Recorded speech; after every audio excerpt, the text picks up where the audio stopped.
Félix Roland Moumié, né le 1er novembre 1925 non loin de Foumban, département du Nahoum dans la région de l'Ouest au Cameroun, est mort assassiné, très probablement par le Service de documentation extérieure et de contre-espionnage, SDECE, à Genève le 3 novembre 1960, était un médecin et homme politique camerounais.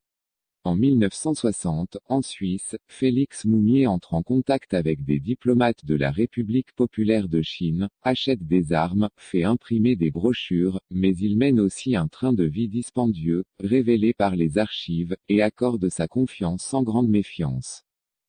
William Bechtel, ancien membre des Forces françaises libres à Londres en 1940, réserviste du SDECE, les services de renseignement extérieur français, est envoyé à Genève pour assassiner Félix Moumié sur ordre du Premier ministre Michel Debré conseillé par Jacques Foccart.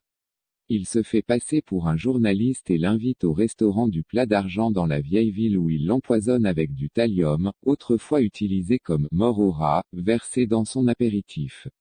Il boit un verre de Ricard empoisonné une première fois, et alors qu'il était prévu qu'il meure plusieurs jours après à Conakry en Guinée, il se resserre en avalant une trop forte dose de poison.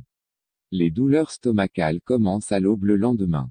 Transporté d'urgence à l'hôpital cantonal de Genève, son décès est constaté le 3 novembre 1960 à 19h10.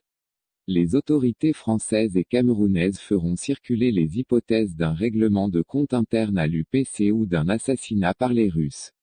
L'autopsie permit à la police suisse de remonter rapidement la piste et de perquisitionner la chambre d'hôtel de William Bechtel le 17 novembre 1960. Celui-ci s'était inscrit à l'hôtel sous son vrai nom et dans ses mémoires, Paul Ossarès déclare qu'il était accompagné d'une jolie femme blonde qui devait retenir l'attention de Moumié.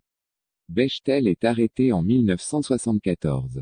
Défendu par Maître Marc Bonan, il est relâché, sous la pression du gouvernement français, après avoir versé une caution de 100 000 francs suisses.